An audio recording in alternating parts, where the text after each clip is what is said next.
Pilgrim's Progress, Chapter 10.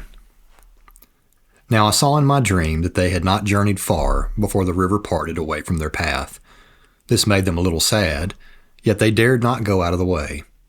As their path proceeded away from the river, it became rough, and their feet were sore from their travels. So the souls of the pilgrims were much discouraged because of the way, and they wished for a smoother path.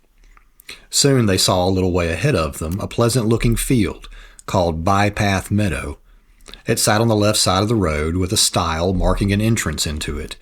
Then said Christian to Hopeful, "If this meadow is right next to the way, let us step aside into it and walk there." Then they went to the stile to take a look and saw a path that followed alongside their rough way, just on the other side of the fence. "This is what I was hoping for," said Christian. "Here is an easier way to go. Come, good Hopeful, and let us take this smooth path that follows right next to our difficult one." "But what if this path should lead us out of the way?" Hopeful asked. "That is not likely," said Christian. "Look, doesn't it go right next to our present path?" So Hopeful, persuaded by Christian, followed him over the stile into Bypath Meadow. After they had started walking on the new path, they found it very easy on their feet, and looking ahead, they saw a man walking in the same direction they were going. His name was Vain Confidence. They called after him and asked him where the path was leading. He yelled back to them, "To the Celestial Gate." "See," said Christian, "didn't I tell you?" So they followed Vain Confidence down the path, but soon the night came, darkness fell, and they lost sight of him. As for Vain Confidence, who could not see the way ahead of him, he fell into a deep pit that was put there on purpose by the prince of those grounds to catch vainglorious fools. Vain Confidence was mortally injured when he fell into the pit. Now Christian and Hopeful heard him fall, so they called up ahead to see if he was all right, but there was no answer except the sound of groaning. Then Hopeful asked, "Now what should we do?" But Christian was silent, regretting that he had led him out of the way. Then began a torrential rain with fierce thunder and lightning, and the water rose. Then Hopeful groaned in himself, saying, "Oh, that I had kept on the true way! Who could have thought this path would lead us astray?" Hopeful continued, "I was afraid it might be from the very first, and that is why I gave you that gentle caution. I would have spoken more firmly, but you are older than I." "Good brother, don't be offended," Christian said soothingly. "I am sorry I have urged you out of the way, and that I have put you into such imminent danger. Pray, my brother, forgive me. I did not do it with any evil intent." Hopeful said warmly, "Be comforted, my brother, I forgive you, and I believe that this will work out for our good."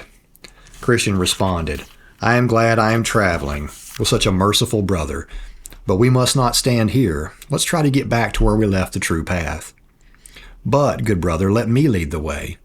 But Christian offered, "No, if you please, let me go ahead of you so that I can be the first to meet any danger, since I am the one to blame for our present circumstances." "No," replied Hopeful, "you should not go first. Since your mind is troubled, you might lead us in the wrong direction." Just then they heard an encouraging voice say, "Set your heart toward the highway, even the way that you went, turn again." But by this time the waters had risen, making it very dangerous to go back to the way they had come. "I thought then that it is easier to go out of the way that we are on than to go back onto it when we are off the way." But despite the risk, they began tracing their steps back to where they had first entered the wrong path. After nearly a dozen near drownings, and because the darkness made it impossible to see anything, they decided to find a place of shelter where they could wait out the storm until daybreak. After they had found a suitable shelter, they soon fell asleep in utter exhaustion. Not far from the place where they lay sleeping stood a castle called Doubting Castle. The owner of this castle was Giant Despair, and it was on his grounds that they were now sleeping. When Giant Despair got up in the early morning and began walking up and down in his fields, he came across Christian and Hopeful asleep on his grounds. With a grim and surly voice, he told them to awake and asked them who they were and what they were doing on his property. They told him they were pilgrims and that they had lost their way. Then said the giant, "This night you have trespassed on my property by trampling and lying on my grounds, and therefore you must come along with me." So they were forced to go because he was stronger than they. The pilgrims also had little to say for themselves, knowing that they were at fault. The giant therefore drove them before him and forced them into his castle, where Christian and Hopeful soon found themselves in a dark, nasty, and stinking dungeon. Here they lay from Wednesday morning till Saturday night, without one bit of bread or drop of water or ray of light or anyone to inquire about them. So Christian and Hopeful found themselves far from friends and acquaintances, in a hopeless and pitiable condition. Christian had double the sorrow, as he was constantly reminded that it was his ill-advised counsel that had created their present distress. Giant Despair had a wife whose name was Distrust.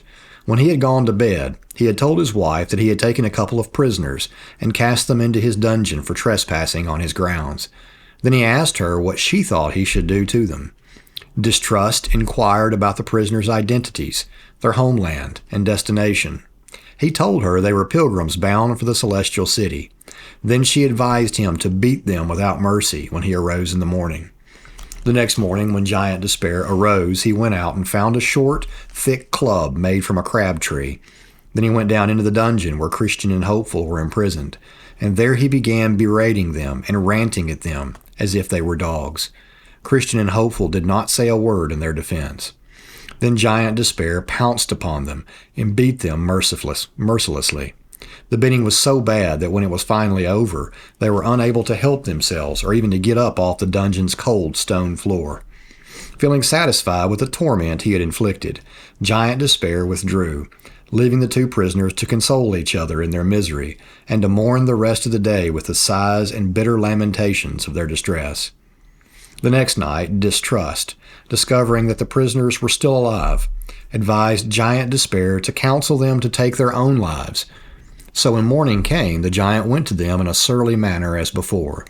Seeing they were very sore from the previous day's beating, he told them that since they were never likely to come out of that dungeon, their only way of escape would be to make an end of themselves, either with knife, rope, or poison.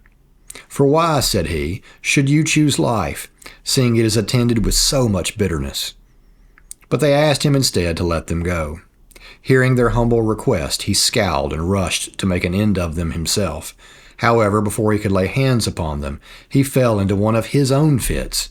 It happened occasionally that in sunshiny weather, Giant Despair lost for a time the use of his hand. Being thus affected at this time, the giant withdrew and left them to consider their predicament. Then the prisoners considered whether it was best to take his counsel or not, and this is what they said to each other. "Brothers," said Christian, "what shall we do? The life that we now live is miserable. For my part, I do not know which is best, to live like this or to die and escape this misery. My soul chooseth strangling rather than life, and the grave seems more desirable than this dungeon. Shall we be ruled by the giant?" Hopeful suggested, "Indeed, our present condition is dreadful, and death would be a relief. But still let us consider that the Lord of the country to which we are going has said, 'You shall do no murder.' And if not to another man, how much more then we are forbidden to take the giant's counsel to kill ourselves? Besides, he who kills another can only commit murder upon a body, but for someone to kill himself is to kill body and soul at the same time. Besides, my brother, you talk about the case of the grave, but have you forgotten the hell to which murderers go? For no murderer has eternal life. And let us consider again that the outcome of this is not in the hands of Giant Despair. Other prisoners like us, as far as I can tell, who have been captured by the giant, have managed to escape. Who knows but that God, who made the world, may soon cause Giant Despair to die, or that the giant may forget to lock us in, or that he may have another one of his fits and lose the use of his limbs. If that ever happens again, I am determined to gather all my courage and try my utmost to escape. I was a fool not to attempt an escape during the first fit. So, my brother, let us be patient and endure for a while longer. The time may come when we have opportunity to escape, but let's not murder ourselves." Hopeful's words helped calm Christian's mind, and so they continued together in the dark that day in their sad and doleful condition. That evening the giant went down into the dungeon again to see if his prisoners had taken his counsel, but he found them still alive, though barely. Since the prisoners had no bread or water, and were badly wounded from their beating, they could do little but breathe. Their weak breath was all the sign of life needed to send the giant into a frenzy of rage. And he told them, since they had disobeyed his counsel, it would be worse with them than if they had never been born. At this they trembled greatly, and Christian fell into a faint. When he recovered, they renewed their discourse about the giant's counsel, and whether they should take it or not. Christian seemed inclined toward accepting the giant's advice, but Hopeful was not willing, and made his second reply to Christian as follows. "My brother," he said, "don't you remember how valiant you have been in the past? Apollyon could not crush you, nor were you defeated by all the things you heard, saw, or felt in the valley of the shadow of death. Consider all the hardship, terror, and bewilderment you have already gone through, and now you are full of fear. Don't you see that though I am far weaker a man than you by nature, I inhabit this dungeon with you?